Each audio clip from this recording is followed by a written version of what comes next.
Good afternoon. My name is Arit Gadish. I'm the chairman of Bain & Company, and I'd like to welcome you to this session on creating a shared future through education and empowerment. Before I introduce our panel, allow me to make a distinction between education and empowerment. Education is a precondition for empowerment, but it's not sufficient. Education informs us, shows us how to reach for the stars, if you will. Empowerment gives us permission to do so. Just consider this for a moment. There's a lot of discussion about elite education at all levels, everywhere in the world. But what really sets these institutions apart? Their facilities may be a little better, their faculty perhaps more distinguished, and maybe their teaching a little more effective. But what is far more important is the affect that they have on those who pass through them. Their graduates have come to believe that the stars are actually really in their grasp. They have got education and they feel empowered. Many, of course, will not actually be able to grasp the stars, but it will not be because they did not get the education that would have allowed them to do, or because they didn't feel empowered to try. Looking ahead, an increasingly important marker of good education will be that it inspires people to continue to learn new things. We know today that in the decades ahead, our economies and the employment opportunities they provide will change faster than they ever have. And our population will have to learn how to do jobs that do not exist today. That means our education systems will have to empower them to adapt to whatever new careers emerge. And it also means that people of all ages will have to want to and to believe that they can meet this challenge through continuous learning. When we talk about empowering more young people, we generally talk about groups who have suffered discrimination for reasons of gender, skin color, ethnicity, or sexual orientation, and I would add those held back because of economic deprivation. It's easy to see this as an ethical imperative, as indeed it is. But it's more than that. It's a cold, hard economic challenge. Worldwide, we waste an incalculable amount of human potential. Lack of access to education, especially for girls in much of the developing world, inadequate education when access is less of a problem, creativity and innovation limited by excluding diverse backgrounds and experiences, people who could learn new skills unable or unwilling to do so, and most of all, our failure to empower young men and women to reach for the highest levels and to actually achieve great feats. We cannot afford to live in such a world, and we should not wish to. To discuss all of this, we have a distinguished panel here, a group of individuals who share this passion. I'll introduce them very briefly. Dr. Fabiola Giamotti is one of the world's most distinguished particle physicists. She is the first woman director general of CERN. She's also a co-chair of this year's meeting. Malala Yousafzai, I hope I pronounced it right, is famous for having the courage to demand an education. That courage was recognized by the Nobel Committee in 2014 when Malala became the youngest ever Nobel laureate. She's co-founder of the Malala Fund, which champions every girl's right to 12 years of free, safe, quality education. Justin Trudeau is Prime Minister of Canada.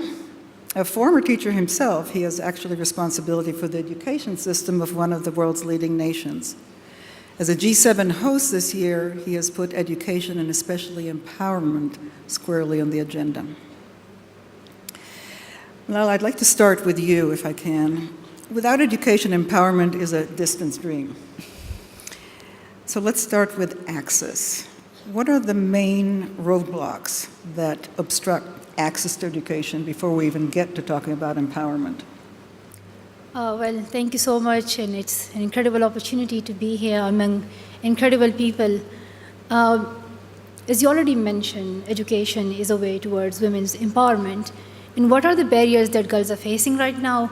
Well, it varies between country to country, from region to region, and in some parts you see that women and girls cannot have access to education because of transport because there is not a school nearby their community, or because their parents do not allow them to go to school. In some parts, it's early child marriages or child labor or child trafficking. In some parts, it's poverty. It's because the government has not invested enough money into the education of girls. So issues vary, and I think that's what we have to remember in our approach towards solving the issue, that we have to ensure that there are quality teachers available, that there is enough schools available in each region for girls, that the ratio of schools between girls and boys is even. We have to make sure that there is transport facilities for girls. So we have to address all these issues, and it varies across regions. Thank you. We'll get back to more empowerment in a minute. Prime Minister, what are the steps that you advocate for ensuring that all young Canadians, independent of what may hold them back, are not only educated but empowered to reach their full potential as citizens of Canada? Well, I think one of the things that we know is that for a society to prosper, everyone has to be able to contribute their own potential, fulfill their dreams, and making sure that everyone has a real and fair chance to succeed needs to be a fundamental priority for any community, any society. Obviously that means, and I certainly brought it up in my speech a couple of days ago, ensuring that hiring, retaining, promoting more women within the workplace is essential. But as Malala said, the barriers are multiple to women's success. And it's not just a desire to do the right thing and the smart thing that'll make it happen. We need to look at all the building blocks, all the challenges every step of the way. And that's where funding education, investing in initiatives like getting more girls into STEM, science, technology, engineering, and math, encouraging coding, looking at the tools we're giving to vulnerable populations, marginal populations, populations that have been left out of success. Women, of course, has been a traditionally underrepresented or long underrepresented population in our success in our workforce. But there are so many intersectionalities we also have to talk about. Women of color, women from the LGBTQ community, Indigenous women, and how we're empowering, particularly in Canada, working on bringing Indigenous people, women and girls, into pathways of success so that they know that they have an essential role to shape our society. And it's not just about making sure that more women have the opportunity to succeed, because everyone should have an opportunity to succeed, although that's of course a good baseline. It's that when you empower women, when you educate women, the conversations change. The types of success that is built changes. Society itself improves, both with a greater diversity and representativity in positions of power and organizations, but also in the kinds of decisions that are made. So we recognize that bringing in a broad range of diverse voices, first and foremost, making sure that women have full opportunities to contribute is absolutely essential. Thank you. Talking about, for a moment, opportunities for women, hard sciences. Fabiola, you really are a shining star for people who succeeded in something that has a minority of women still. What gave you the permission, quote unquote, to do so, and what would you suggest in terms of generations to come? So I think for me, the main issue and the main, push to science came from role models. Okay, so inspiration by role models, and for me, that was a biography of Marie Curie. So I read a biography of Marie Curie when I was 17, and I was really impressed and excited by her way of doing science. Science being an integral part of her life, because she had her laboratory at home, so she could go in the kitchen and prepare the soup for dinner, and then run in the laboratory to change the radioactive samples. This science being part of your life, for me, was something really that an integral part. Like you have family and friends, etc. That was great. So, and even today's role models are so important for the younger generation, for girls, for boys, for everyone else. The other important thing is that people, the young people, have to understand what will be their impact on society, on the world, if they study STEM or humanities or something else. So are they going to have an impact because they can contribute to the technology? Or for me, I was a very curious child, and so for me was being able to contribute to answer the big question on how the universe works. And for me, that was very sexy. So that's what really brings me to. But I would like to say that I'm a strong supporter of really a multidisciplinary and a varied education to build and to form, say, well-rounded citizens, regardless of what your own job at the end will be. I give you my personal example. I have been studying humanities at high school, Latin, ancient Greek, art, history of art, everything except physics. And I've been studying music in parallel at the conservatories. And then, later on, I decided to move to physics at university level. And I could do so because the Italian education system gives access to most of the faculties regardless of the kind of high school education. And this is very important because, you know, people are too young at the age of 13 or so when they start high school to decide about their future. So we should not close career paths too early, because a few more years contribute a lot to the maturity of your choice. And I can tell you that my humanity and my music studies have contributed to what I am today as a scientist as much as my physics studies.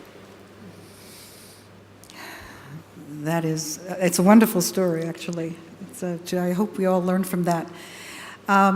We're focused a little bit on what you talked about, the developed world, and let me just get back to the developing world, where there is an awful lot of lack of access, we talked about before, but also quite a number of barriers to empowerment, because as just about you mentioned, both of you mentioned, it is not enough just to educate. There are different barriers in different places for empowerment, but where most of your experiences, how do you move to actually change the social dialogue, among other things, around empowerment of women, for example, and not just education? Yet from Alana. Well, I think we do want to see change. And for that, education is the only way that I see for women empowerment. And it's not the job of one person. Everyone has to play a role in this, whether it's at government level or business level or NGO level or local activist level. And that is something that I have recognized right from the beginning. And what I personally am doing through Malala Fund is I am empowering and reaching out to local advocates in Pakistan, in Nigeria, in Latin America, in India, and we are empowering them so that they can bring change in their local communities, whether it's teachers training, whether it's bringing STEM skills, whether it's giving e-learning. I'm also focusing on empowering girls because they are the future, and giving them a voice so that they can speak out for their rights. They can try to speak out about the issues that they're facing. So I'm doing that, but then also governments and presidents and prime ministers, they have a big role in making sure that women can have access to quality education, they can have access to opportunities, and I think some countries are leading in that and they're stepping forward, especially Canada. Like, I'm really looking forward to G7 and the steps that you will be taking. We would be excited to hear about those, but I think everyone has to play their role. And I'm also I think that business sector should definitely invest in the education and empowerment of women. And this is an investment on which the return is very high. The return is high, the profits are high, and the opportunity cost is low. When you invest in a girl, you are contributing to that girl individually. She's going to have a future, but you're also impacting the country, the nation. It is helping in economic growth, it helps reduce poverty, it helps us tackling climate change, so it helps us to reduce child labor, child trafficking, early child marriages. So the benefits and the advantages are countless. It is just reminding ourselves that we have to take a step, and that step is investment in education. Donor countries, developing countries, business sector, governments, everyone has to come together and play their role. Yes. on the Global Partnership for Education, which is such an important initiative that, Malala, you're so involved in. It's something that's really exciting, and actually there's a bit of synchronicity to it for me, because 16 years ago, at then G8 meeting that Canada was chairing in Kananaskis in Canada, the idea that would become the Global Partnership for Education was actually launched. And what you are doing and what the Global Partnership is doing around the world right now is so meaningful. A few weeks from now in Senegal, there's going to be an announcement of the replenishment of the Global Partnership for Education. And Canada is pleased to announce that we're going to be pledging $180 million, and we're actually doubling our yearly contribution to the Global Partnership for Education.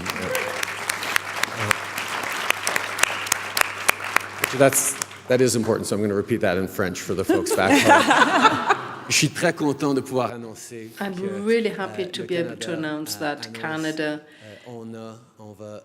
is going to double its annual contribution for this World Partnership for Education, and this announcement will be made in 2 weeks' time in Senegal. $180 million in the years to come will be contributed to make sure that young in developing countries get education, and especially young. Empowering women and girls through education, empowering the developing world through education is an essential pathway towards success.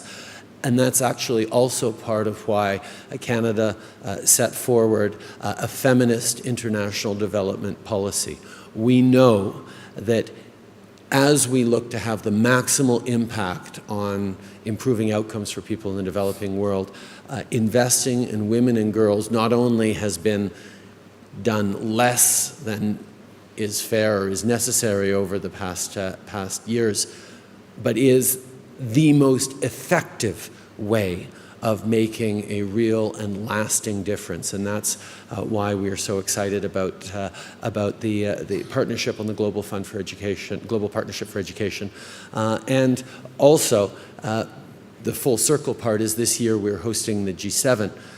And in many G7s, there's been discussions of gender, and it's important to talk about empowering women. And in many different organizations, we talk about it and say, okay, what can we do around the empowerment of women? Well, this year, we're taking a different approach on the G7. And instead of making it as a specific and important topic, we're making it touch everything we do. We've pulled together, as I announced a couple of days ago, a council, a G7 Women's Council that will be led by Melinda Gates and our ambassador to France, Isabelle Hudon, with many extraordinary women being part of it. And their job is to make sure that everything the G7 does, all the meetings, all the commitments, all the initiatives that we partner in this year and hopefully into the future, have a gender lens, that everything is looked at in terms of how it respects, empowers, enables women to be more successful. And I think that's something that we have to look at doing in more and more organizations, in more and more of things we do as business as usual. Thank you. You want to add something? Well, I clearly applaud this wonderful initiative. I would like to mention that I work in an international organization, a big research center, CERN, a European Laboratory for Particle Physics, where we do fundamental research. So we run most powerful accelerators to understand the fundamental constituent of the universe. Now, CERN brings together 17,000 scientists from all over the world, representing more than 100 different nationalities. Some of these scientists come from countries in conflict, and yet they work together, animated by the same passion for knowledge and in pursuit of common goals. Now, if you look at the age profile of these 17,000 scientists, the peak is at 27 years. And about 40% of our scientists are below 35. So it's a very, very young population. And of course, we educate them, we form them and train them for science, for particle physics, for big data, for computing, for technology, etc. But CERN is a wonderful place also to grow these people, to help these people understand the importance of peaceful collaboration, to grow in an environment which is respectful, tolerant, and which values the importance of diversities and inclusiveness. Actually, most of our young people do not stay in research because the number of jobs in research is limited. Typically 10% of them. The other goes out and 60% go to the private sector. So we also form them for the private sector. And if you want, if you look at their career, a recent survey shows that 80% of them are very, very happy with their current job, which is very good.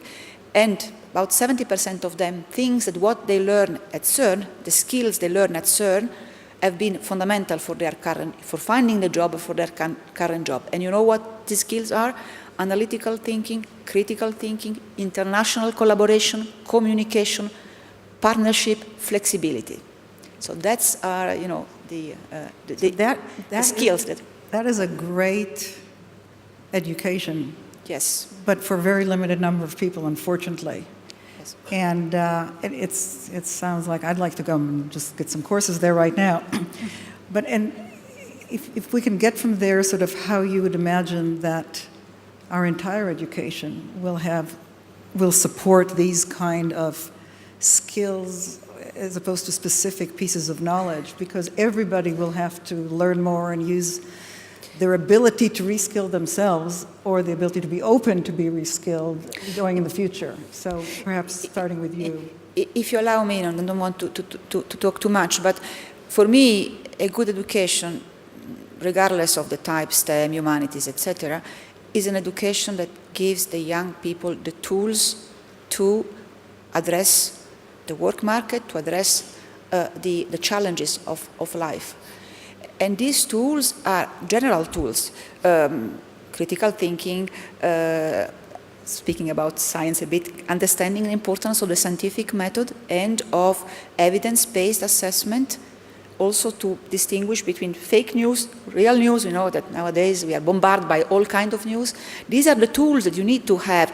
And if you allow me a little bit of a pun, people should get the skills to be able to change their skills with time, because the market job is changing, society is changing, technology is changing fast, and it's not granted that what you learn today will be useful tomorrow. So you must be armed, you must be prepared to change and adapt your skills in a flexible way. So that's what we have to do. I think everybody here now wants to understand how we can distinguish between fake news and real news, and Fabiola, I'm sure we'll have a seminar later on that. But those kind of tools, and how do you take that into responsibility of government on a broad sense for all citizens? Oh, well, first of all, understanding, as you've said, as Fabiola said, as everyone knows, the changing nature of work, the challenges in the workplace that are going to require a greater understanding of technology and of science. And as Fabiola well said, just because you study science doesn't mean that you are going to be a scientist or a researcher. Yes. It is so essential that when we think of the place of technology, of AI, of robotics, of automation, of everything that's going to be coming into every single workforce, I don't care if you're going to be you're writing symphonies or directing movies or working as an accountant or working as a teacher. You are going to need to be powerful users of technology. And that's where particularly encouraging people who haven't or are underrepresented in STEM education, women, is hugely important. I mean, in Canada, we have a number of people who are extremely strong advocates for science. Our Governor General is one of Canada's top astronauts and does an incredible job inspiring about how important science is. Our Minister of Science is a Nobel-winning scientist who's constantly investing in looking for ways to encourage fundamental science and encourage better science education. And our new position of Canadian, the governmental science advisor, is a world-class researcher who is making sure that evidence and science is at the base of everything we do. Those are sort of the top three scientists in our country, or science leaders in our country. They're all women. Julie Payette, Kirsty Duncan, and Mona Nemer. So we know that showcasing the extraordinary strength of women in science and of the path of the role modeling, as Fabiola says, is essential to make sure that our society and our workplaces and our citizens are able to meet the challenges of a transforming world as lifelong learners. And that's something that me as a former school teacher understands is so important, but we all get that.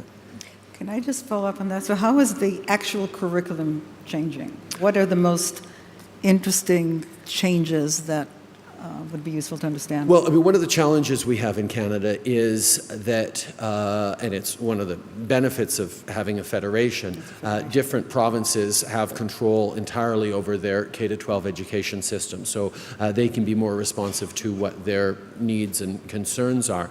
But because of that, the federal government, even though I was a school teacher, we're limited in our ways of weighing in on the education system. So we have to look for ways of sometimes sneaking around it. And one of the things we did is, I know, and Fabiola knows I'm a total science geek, and I learned how to code C++ back in university, and I understand how important, even to this day, when I don't do a lot of coding as Prime Minister, understanding how algorithms work, understanding the scientific method is so important. We created a nonprofit initiative to provide schools with opportunities to teach coding. So it's sort of a way that we're not weighing in on provincial jurisdictions on education, but we are making sure that schools, school districts, teachers have the capacity to, and the tools and the training to teach coding from kindergarten on forward, because that's going to be essential. And how we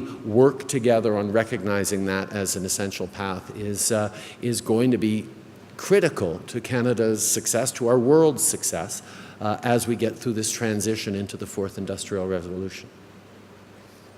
Well, would you like to add to that? Well, first of all, I'd like to thank Prime Minister Trudeau for your commitment to global partnership for education. And on behalf of 130 million girls, thank you and merci. Thank you so much for your work as well. And I think, yes, investing in science is just so crucial, and it applies to all subjects, not just science, evidence, empirical evidence, data. These are such important things, and we shouldn't take them for granted, and we should invest in these. But I hope that as Canada is leading in this, I hope that other countries can also follow this example, and they can also make commitment towards girls' education in Dakar next week. And I hope that one day we will see all girls going to school and getting quality education. So I'm really positive and really hopeful. And the education is not just, if you look at the figures of how empowering women can contribute to the global economy, like imagine if women are brought into workforce, like it could increase the GDP of US by 5%, Japan by 9%, India by 27%. It can lead to the global growth as well in trillions of dollars. So the outcomes and the benefits are countless. And I think for that, again, investing in women, investing in girls' education is just so crucial.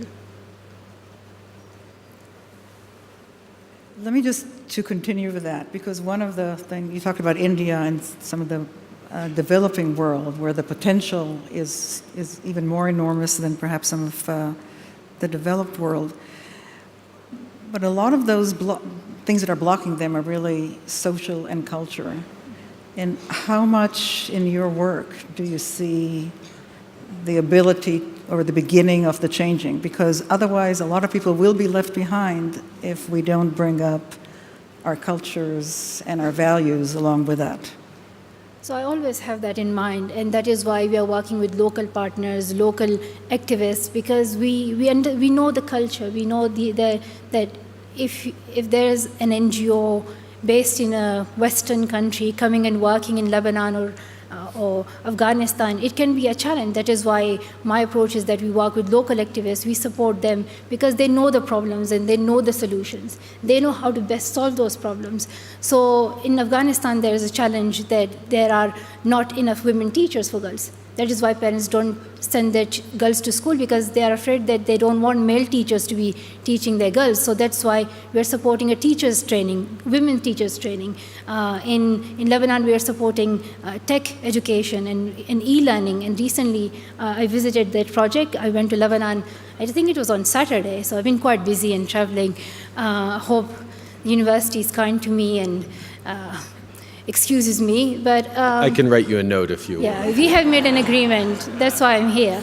But I hope that, like, I'm giving up my days of school because I want to highlight that the education of women and girls is just so important. I was in Lebanon, and we were in this gathering of around 12 girls, and they were all Syrian refugee girls.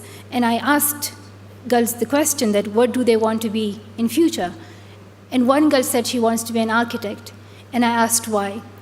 And that girl said that she wants to be an architect because on the day that she left Syria, she saw her country destroyed and devastated.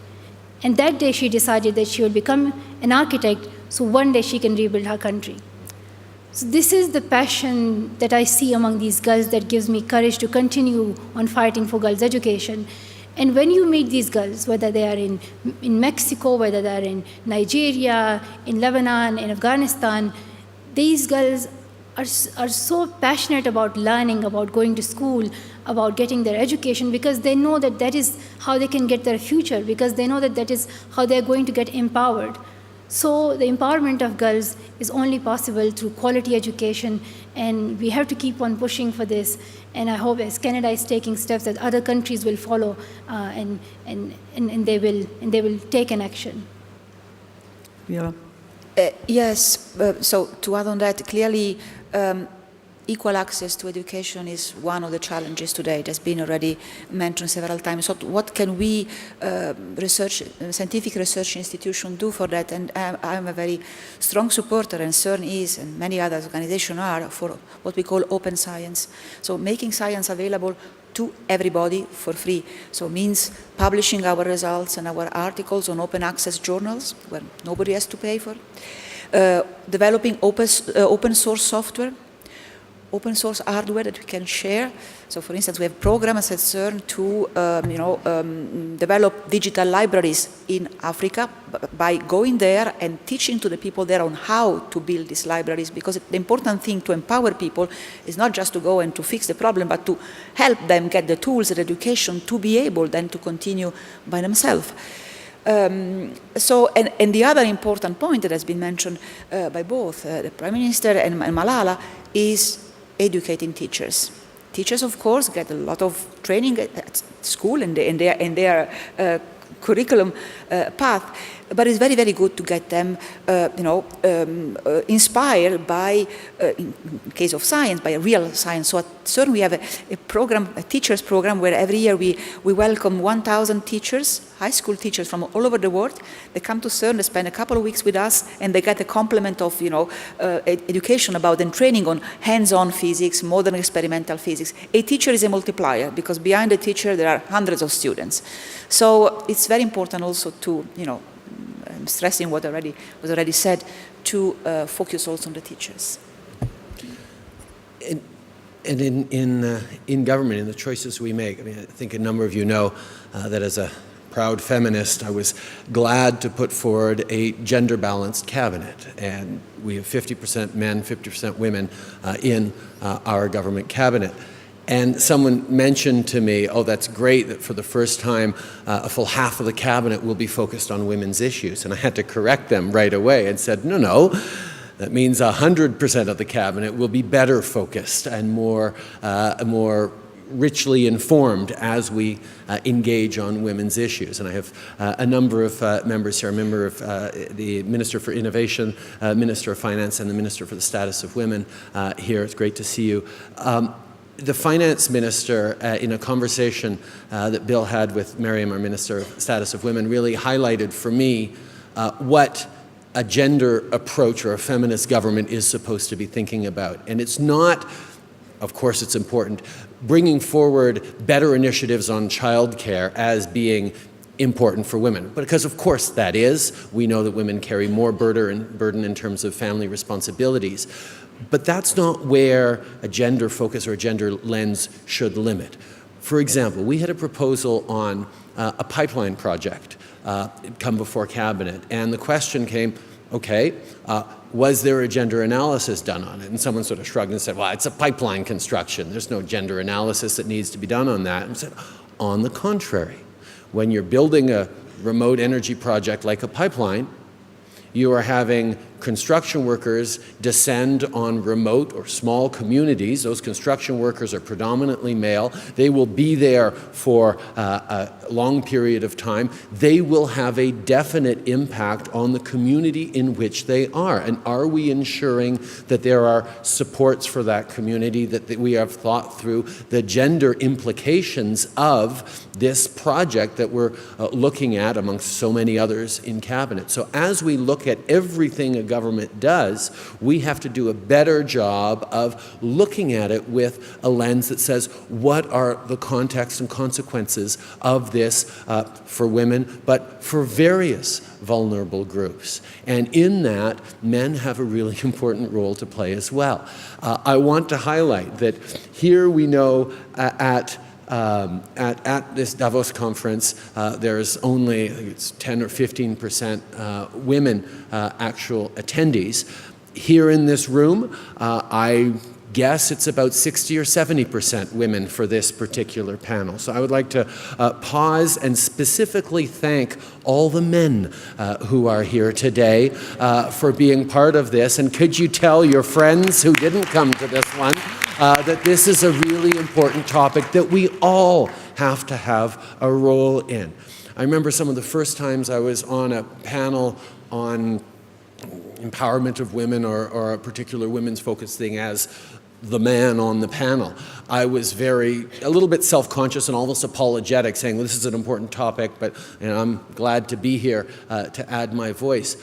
I'm no longer apologetic about being, or self-conscious about being, a man on a feminist panel or a feminist issues panel, because men have an essential role to play as allies, as partners. If we live in a society, and we do, unfortunately, where men have more power than women because of the ways things are in the past, men have an essential role in using that power to change the reality that we are stuck with, and never, never hesitate to, as a man, step up as an ally and ask how we can do better at stepping up as allies, and as women, involving men in this essential fight, because women's rights are humans' rights, and we all have a role to play in making the change.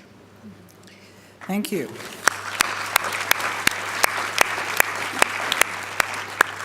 I should also tell all those men that were not here today that somewhere they're going to be a minority someplace, and they should come and learn about how to empower themselves to be part of whatever it is that's going on. Because I think that's true not just for women, frankly. It's true for anybody who feels uncomfortable to be part of any group. And what we're talking here is about inclusive education that empowers you to be there for part of what exists today and what the future may look like.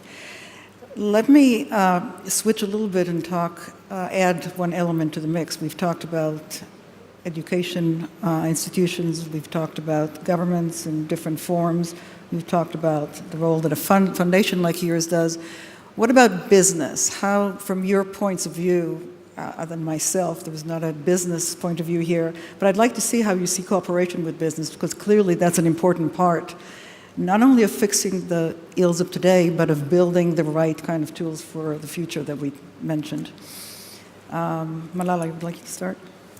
Yes, I think it's a very important question, and I kept on mentioning businesses, that they have a role to play in this. And I'm already seeing that there are a few top businesses and companies that have focused on women and girls' education, but I think that's not enough, and we need more businesses to follow their examples and invest in women and girls' empowerment. Imagine, like, companies want talent, they want skills, And if you give quality education to girls, you empower women, you get more skills, you get more talent, and this is, in turn, this is a benefit, this is an advantage to the companies. So I think investment in education for girls would give high returns to scale for these businesses, and I think this is something that I hope businesses follow, and yeah. Fabiola. Well, let me inject a little bit of a thought about one of the challenges that we have today. We mentioned that equal access to education is one. The other one that I see is how to reconcile and find the right balance between a world which requires an education which is highly specialized, and what we were saying before, that the society is evolving so fast that if you are too specialized, perhaps in 10 years from now, you will not find a job. Okay, so this is a big challenge, how to find really the balance between the short-term needs and the long-term needs. In a world where automation is becoming more and more important, machine learning, artificial intelligence, robotics, and many jobs that today are important will disappear. So I think it requires a strong partnership between governments, between universities, high degrees education, and also education in general, also high schools and vocational path, and the private sector, the industry, in preparing the workforce of tomorrow. It's a big challenge. Minister, would you like to add? Well, obviously, we need to ensure that companies do a better job of looking for an equal number of male and female applicants for any given job. Don't accept that, there are just not many women out there applying for the job. You have to do a little more proactive reaching out to try and find women and encourage them to apply for promotions, apply for good jobs, and that's part of the culture shift that we need.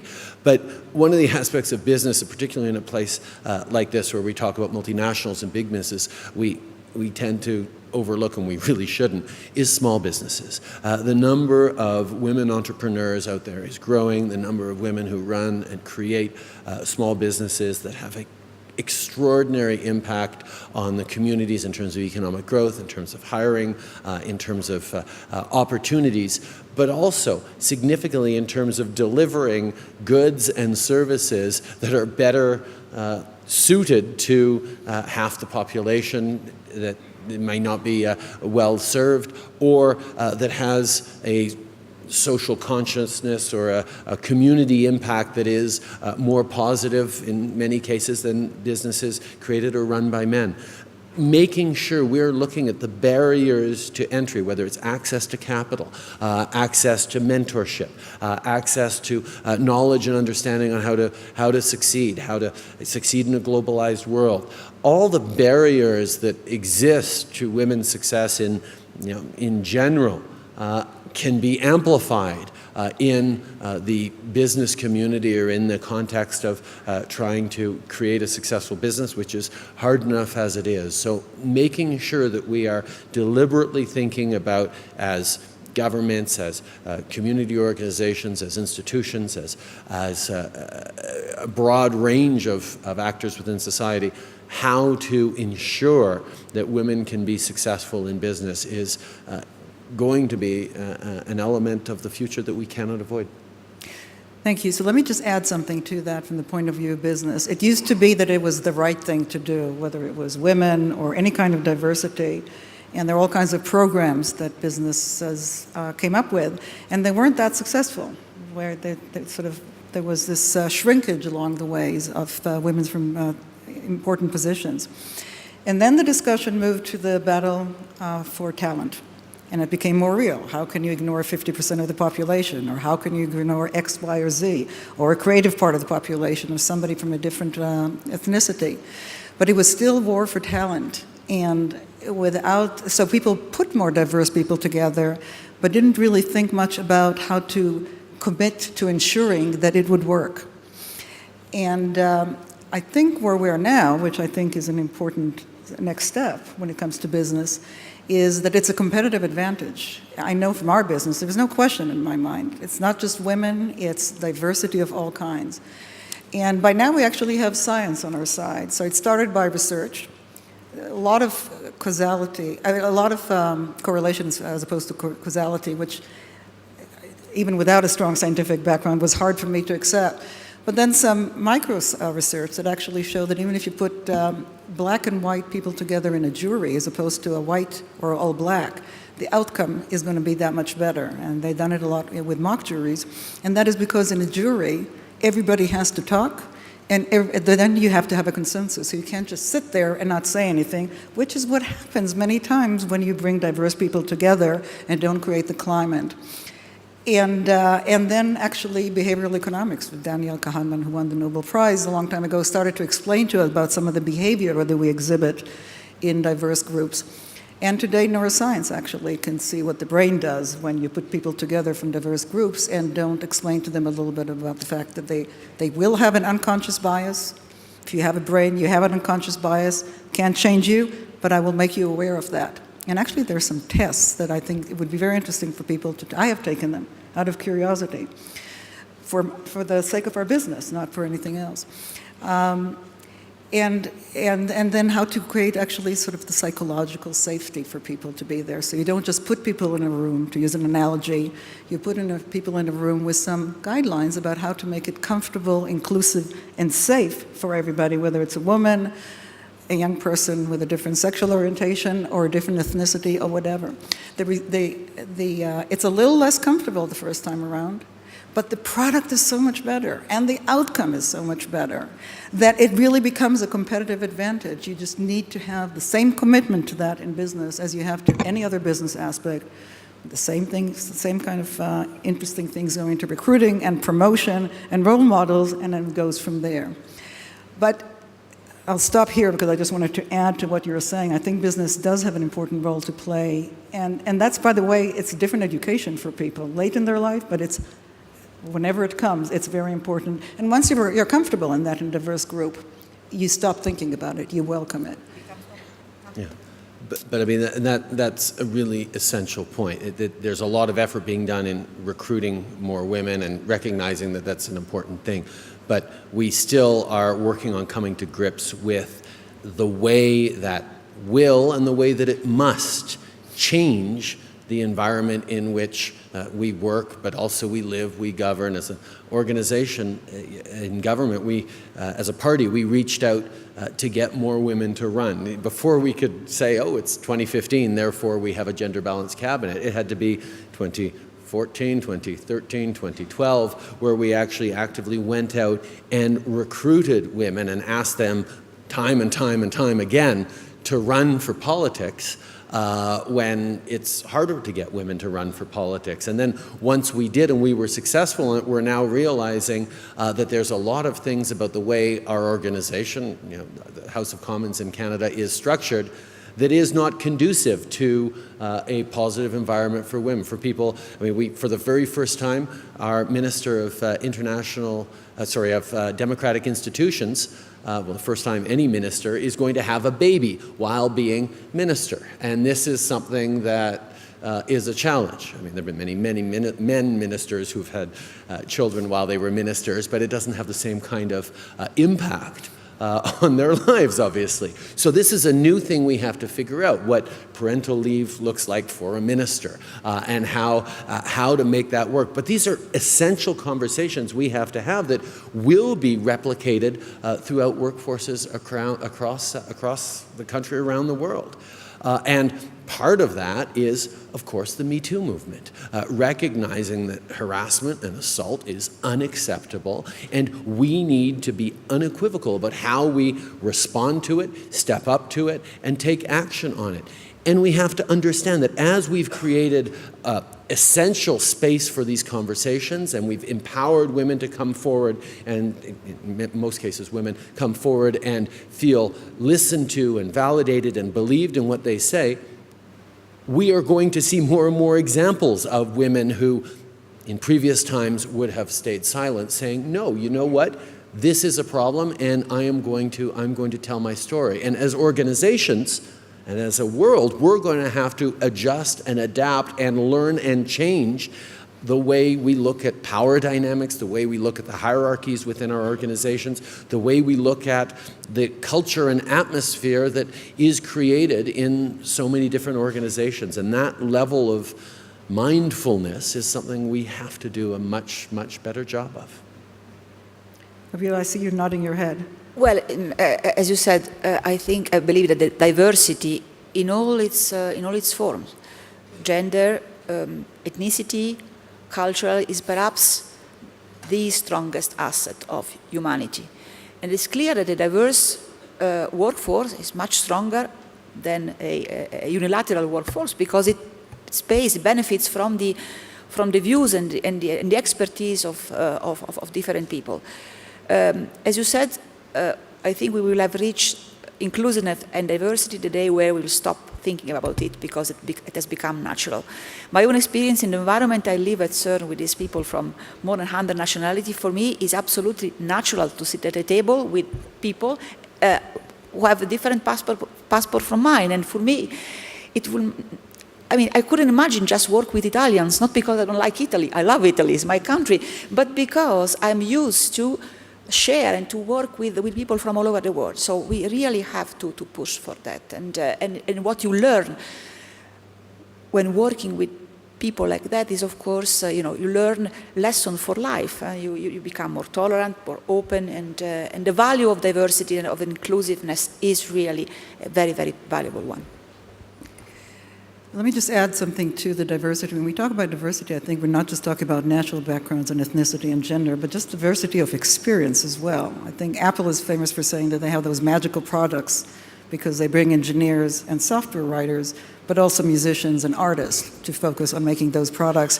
And I think that's part of the theme that has sort of run here through. I happen to think that that's a very important part of the education of the way the workforce is going to have to be. Any famous last words? I'll start with you, Fabiola. What would you like to leave the audience with on this topic? Perhaps I would like to convey the message that we need also to break the cultural silos. Too often people put science and humanities or science and the arts in different compartments. They think they are mutually exclusive. They think they have not much in common. And they do have a lot in common. They are the highest expression of the creativity, of the curiosity, of the imagination of humanity. So we should really talk about culture in general, not be too much focus on one particular sector of the culture. And this is a very good message that we can give to the teachers and to the young people for a better world, and to be also to grow with more arm to face the challenges of society. Thank you. Malala. I would say that each and every action that we take, it matters. And when we talk about women's equality, women's empowerment, girls' education, it's not just one simple thing. We have to change the way we act, we have to change the way we speak, we have to change the way we address this issue. If a company believes that they are feminist and they are investing in girls, like as you mentioned, like how many female staff they have, how many women they have allowed at senior roles, how many opportunities that they give to women. So I think change has to come the way we approach this. And so I'll just give example of my father. He believed in women's rights and he was a feminist. But he did not just say it, he acted when my father's cousin, he brought the family tree and it was full of men's names. There was no woman's name mentioned on that, even though women were born in that family. And my father wrote down my name. The first girl name to be written on that family tree. My father allowed me to go to school. My father allowed me to speak. So these are the things that we need to remember, that each and every action that we take, whichever sector we belong to, whether it's business or government or NGOs or schools or hospitals, wherever we are, we have to remember that we must ensure that we give equal opportunities to women, we focus on women empowerment, and we focus on girls' education. And there are so many resources that we have at government level, at business level. Like, look at the science, the tech, and the expertise that they have. Like, what should we do with that? what should we do with all that resource that we have got? And I think the simple answer is invest them in women, invest them in girls, and then the benefits are countless. And when I just think for a second that half of the population of women, when they're lagging behind, imagine when they are empowered, how much change are we going to see in the world, from economic growth to improvement in the living standards to improvement in achieving equality. I'm excited, and I think all it needs is just doing something. And we need to do that and start soon. Thank you, Malala. Prime Minister. I can't say it better than that, so all I'll say is that men have to have the courage to be feminists and the integrity to be allies.